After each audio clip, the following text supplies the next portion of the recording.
moment you conjure up an idea of how that event is going to go, if the thought in your mind becomes the experience, you begin to feel the emotion, and now your body is already in that predictable future.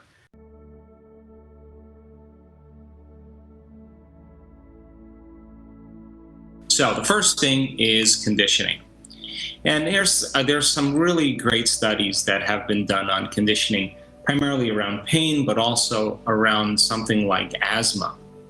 You can take children that have asthma and asthmatic reactions, and you can give them an inhaler that is a bronchial dilator. And when they take the bronchial dilator, the taste of cinnamon, or the scent of cinnamon, is mixed in with the drug. And every time the child has an asthmatic reaction, they use the inhaler, but they also smell the cinnamon. Well, you can diminish the amount of bronchial dilator like albuterol, and over a period of time, continuously use the scent of cinnamon. And by the end of the study, more than half of the children were inhaling cinnamon and had no drug mixed in with it, and they were dilating their bronchioles and reducing their asthmatic symptoms by the concept of conditioning. That's the first thing. The second thing, or the second element that allows the placebo its abilities, or its mastery in terms of helping people, is the concept called expectation.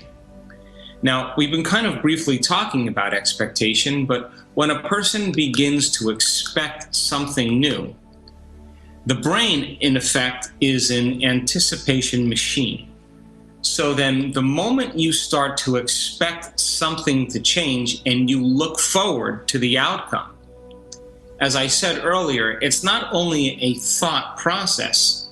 The moment you begin to think about how the experience is going to feel, it's that combination then of the thought and the feeling that changes your state of being. Now, for many people, it could work for us, and for many times, it could work against us. Here's an example.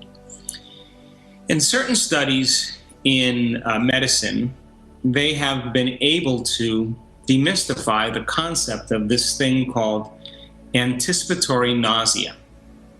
And you can take a group of people that have been diagnosed with cancer, and they're going to have a series of chemotherapy treatments.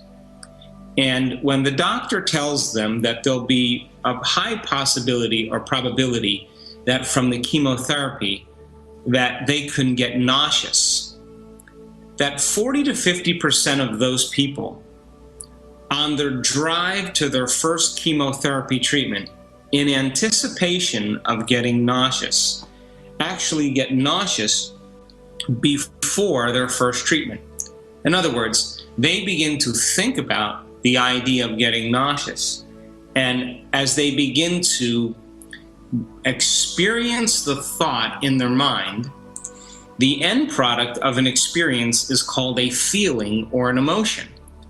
So then they're beginning to produce the very chemicals, the very physiology that causes their body to move into nausea ahead of the actual event. But we do this all the time. You wake up in the morning and you begin to think about all the things you have to do and the people you have to see and the places you have to go at certain times. And as you begin to think about those events and you begin to expect or anticipate or forecast how the experience is going to go, the moment you conjure up an idea of how that event is going to go, if the thought in your mind becomes the experience, you begin to feel the emotion, and now your body is already in that predictable future based on your associations or your memory of the past. So then, instead of teaching people to focus on some worst case scenario in their lives, is it possible then to teach them how to begin to anticipate some other change that happens in their life and combine that clear intention with a heartfelt emotion to begin to prepare the body to believe it's living in a different future reality instead of the same reality. And we've done this over and over again in our workshops around the world, and people begin to change their physiology from coming from different places in mind and in body. And I'll talk about that as we move through this program. So expectation or anticipation is the second element that begins to create a placebo response. Now, the last element is called assigning meaning to something. If you take a person and you sit them down and you show them a diagram of how selective serotonin inhibitors work in the brain, serotonin reuptake inhibitors, like Prozac or Zoloft, and you show a picture of a nerve cell synapse, and you show how serotonin goes across the synapse, and then you tell them there's little enzymes that come and pick up the serotonin, and serotonin is completely related to depression, and you build this whole model for them, and then you show what the drug does, and you show them how it works. And if the doctor is enthusiastic, and the doctor is excited, and the doctor is confident and has a certain authority and charisma about them, the person begins to believe more that that placebo or that medication is going to work. And so if you begin to assign meaning to what you're doing, if you understand the why and the what in terms of the chemical you think you're taking or the placebo you think you're taking, the moment you begin to assign meaning to it and you understand the what and the why, the how becomes more easy. In other words, when we teach our workshops around the world and we can begin to teach people how to heal by thought alone, the important element for them is to understand how the brain works, to understand concepts of neuroplasticity and quantum physics and psychoneuroimmunology and telomeres and epigenetics. And when they begin to understand how to literally change their mind by making new circuits in their brain, by beginning to change their brain waves so they can get beyond their analytical mind, and why that's essential, to understand how certain chemicals of stress release 1,300 other chemicals that begin to diminish or weaken the immune system and push the genetic buttons that create disease. And when people begin to understand when they feel gratitude or they feel kindness and compassion and love, and they begin to feel like they're in a state of appreciation and thankfulness, that they begin to release 1,400 different chemicals that begin to stimulate their immune system, that begin to release certain antibodies that are the primary defense against bacteria and viruses. Once they assign meaning to why they would want to open their heart, and they can understand why it is important to go within and begin to get beyond their analytical mind, when they begin to put this model together, in the same way that people assign meaning to a drug or a placebo, if they understand what they're doing and why they're doing it, the how becomes easier. So we've taught people actually how to heal themselves by thought alone, and we have measured thousands of people in meditation. We've also measured thousands of people before they come to a workshop, and then they go through 4 days of training, and we measure their brains at the end of 4 days. We've measured people's brains while they're in meditation, so that we can begin to gain relevant information about how to change the brain and the mind. We've measured many, hundreds and hundreds and hundreds of people wearing HRV monitors, heart rate monitors, so that when they are in a state of reverence and they're in a state of the present moment and they're loving and they're caring, how their heart moves into a coherent and organized state. And when they're impatient or when they're frustrated, or when they're not in the present moment, how their heart actually moves into an incoherent state.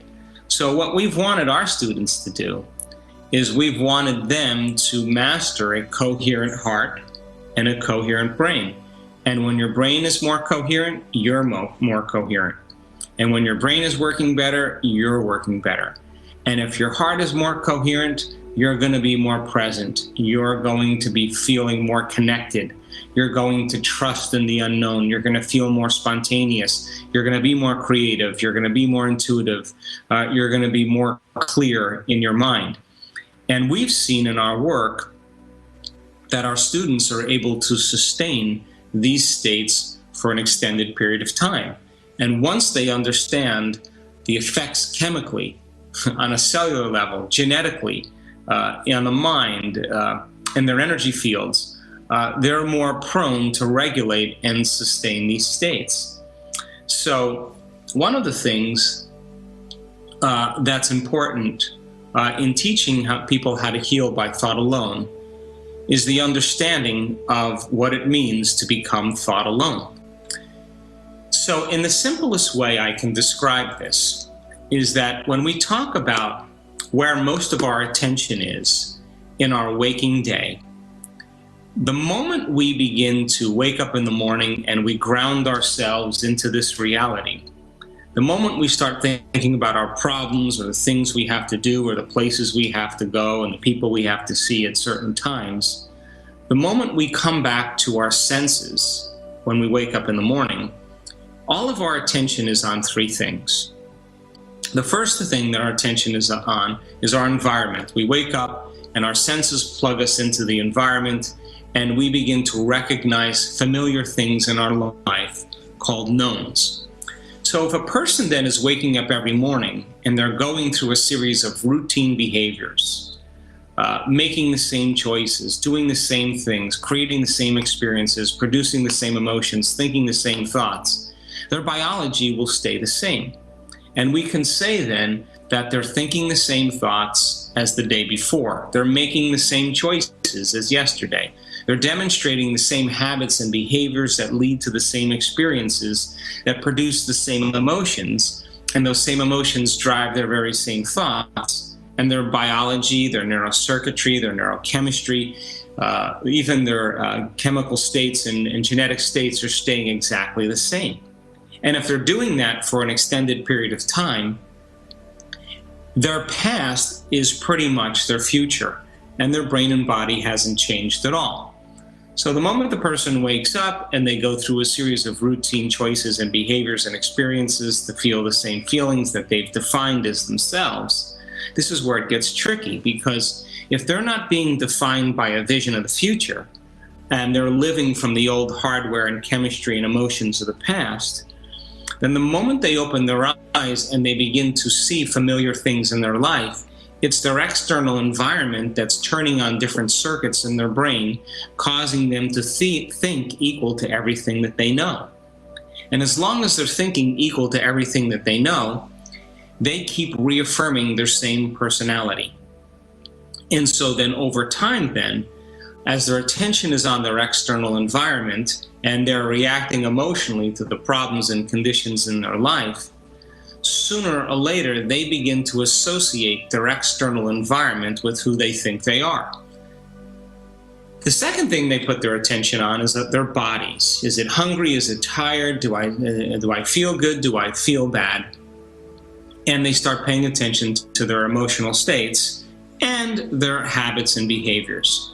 So then if you're paying attention to your body and all of your attention is on your body and you're feeling the same way, then for the most part then, if those feelings are driving certain thoughts, turning on certain circuits in the brain, then for you to create the same chemicals for you to feel the same way, and the moment you feel the same way, you think the same thoughts, it's the redundancy of that cycle that begins to condition the body to subconsciously become the mind.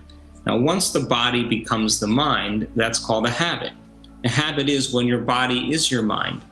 So then the 95%, according to science, of who we are by the time we're 35 years old becomes a set of automatic programs, emotional reactions, habits, unconscious behaviors, beliefs, perceptions, attitudes that function like a subconscious computer program. So now the body has been programmed by the mind. And for most people then, in order for them to change, it's to be greater than their body. The last thing is the concept of time. If we're putting our attention on our environment, we're putting attention on our body, we're preoccupied with time. And so we're always trying to anticipate the next moment and be prepared for it. And of course, if there's never enough time, then we are rushing from one event to the next. And of course, it doesn't leave much room for anything unknown to happen in our lives.